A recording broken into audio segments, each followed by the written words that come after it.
نبی علیہ الصلوۃ والسلام فرماتے ہیں کہ اللہ نے جبرائیل سے فرمایا جاؤ تھوڑا سا جہنم کا جائزہ لے لو۔ جہنم کے قریب گئے، واپس آئے، کہا یا رب وہاں تو کوئی نہیں جائے گا۔ کہا جنت کا جائزہ لے لو، اے خوشنما باغات، سونے اور چاندی کے جواہرات، مکان بھی سونے کا چاندی کا، پانی پینے کا بھی سونا، سب کچھ تمام کے تمام سونا اور چاندی اور مشک۔ کہا اللہ سب تو یہی آئے گا۔ اس کے بعد دوبارہ فرمایا جاؤ دوبارہ جہنم دیکھ کے آؤ۔ جہنم کے کنارے اللہ تبارک و تعالیٰ نے بڑے خوشنما باغات لگا دیے، دنیا کی سبزی شادابی کو لگا دیا، شاندار شاندار چیزوں کو جہنم کے کنارے اللہ نے لگا دیا۔ کہا دیکھ کے آؤ۔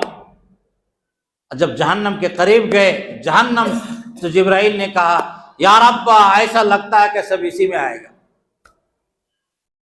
اتنی خوبصورت جہنم کے کنارے کنارے، ادھر حسینائیں ہیں، ادھر مال و دولت ہے، ادھر ہر طرح کے انواع و اقسام کے کھانے پینے کی چیزیں ہیں، حرام ہر طرح سے پڑا ہوا ہے، ادھر شراب و کباب ہے جس میں انسان کو بظاہر لذتیں ملتی ہے، ادھر گانا ہے، ادھر ناچ ہے، یہ سب چیزیں لگی ہوئی ہے۔ یا رب لگتا ہے کہ سب اسی میں جائے گا۔ حفت الجنت بالمکارہ وحفت النار بالشہوات، اللہ نے جنت کو گھیر دیا ہے مشقتوں سے، پریشانیوں سے، مصیبتوں سے، اور جہنم کو گھیر دیا ہے خواہشات سے۔ جبرائیل نے کہا یا رب ایسا لگتا ہے کہ بہت کم لوگ جنت میں آ پائیں گے، جتنی مشقتیں یہاں پر ہیں، تو جتنا ہم نے جنت کو آسان سمجھ رکھا ہے اتنی بھی جنت ہمارے لیے آسان نہیں ہے۔ جس طرح اللہ غفور الرحیم ہے، قہار بھی ہے، ان بطش ربک لشدید، تیرے رب کی پکڑ خطرناک ہے۔ جانا رب کے پاس سب کو ہے، کوئی دعویٰ نہیں کر سکتا کہ مجھے رب کے پاس نہیں جانا ہے۔ جب جانا ہے تو ہمیں ایسا تقوی اختیار کرنا چاہیے کہ امام احمد بن حنبل رحمۃ اللہ علیہ کے بیٹے عبداللہ جو بہت بڑے محدث ہیں، وہ بھی محدث ہے، وہ فرماتے ہیں کہ ایک بوڑھی عورت امام احمد بن حنبل کے پاس آئی اور آنے کے بعد کہنے لگی یا اے امام احمد بن حنبل مجھے ایک مسئلہ معلوم کرنا ہے۔ کہا بتاؤ کیا مسئلہ ہے؟ کہا میں چھت پہ روئی کو کاٹتی ہوں۔ اس زمانے میں روئی کاٹتے تھے لوگ اور کپڑے بنتے تھے، تو میں کاٹ رہی تھی، وہاں سے سرکاری پولیس گزر رہی تھی جس کے پاس لائٹ تھی۔ جب لائٹ تیز آئی تو تیز آنے کے بعد میں نے اور زیادہ اچھی طرح سے کاٹنا شروع کیا، مجھے زیادہ نظر آنے لگا۔ تو مجھے آپ بتائیں کہ جو میں نے کاٹا ہے سرکاری روشنی میں، اس کی قیمت اور چاند کی روشنی کی قیمت دونوں میں فرق ہے یا نہیں؟ یہ میں برابر اس کو بیچوں اور جو مال میرے پاس آئے گا وہ میں کیا کروں؟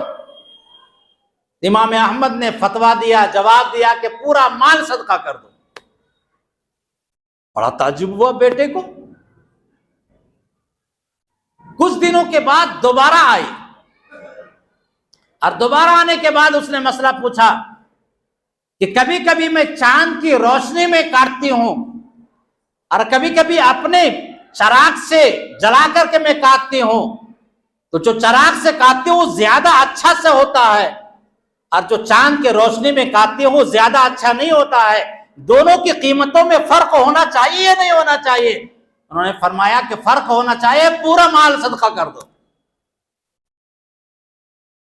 بیٹے کو بڑا تعجب ہوا، انہوں نے ابا سے پوچھا نہیں، لیکن وہ چلے اس بوڑھی عورت کے ساتھ کہ دیکھتے ہی یہ خاتون کس گھر کی ہے جس کے اندر اتنا خوف خدا موجود ہے کہ روئی کے قطرے میں بھی فرق کو محسوس کر رہی ہے اور وہاں بھی اس کو ڈر لگ رہا ہے۔ تو دیکھا کہ بشر حافی رحمت اللہ علیہ کے گھر میں وہ داخل ہوئی، معلوم ہوا بشر حافی رحمت اللہ علیہ کی وہ بہن تھی جن کا بھائی بشر حافی، حافی کے معنی آتے ہیں خالی پیر چلنا۔ ایک مرتبہ وہ جا رہے تھے، بسم اللہ الرحمن الرحیم زمین پہ لکھا ہوا پڑا ہوا تھا، انہوں نے اس کو اٹھایا اور اس کو دھویا اور سینے سے لگایا۔ آسمان سے آواز آئی، بشر تو نے میرے نام کی عظمت رکھی ہے، میں تیرے نام کو اتنا بلند کر دوں گا کہ ساری دنیا میں تیرا مقام اونچا ہو جائے گا۔ اس دن سے انہوں نے جوتا پہننا بند کر دیا کہ نہ معلوم کہاں اللہ کا نام پڑ جائے، ان کا نام ہو گیا بشر حافی۔ اتنے بڑے متقی امام احمد بن حنبل رحمۃ اللہ علیہ فرماتے ہیں میں نے بشر حافی سے زیادہ متقی نہیں دیکھا۔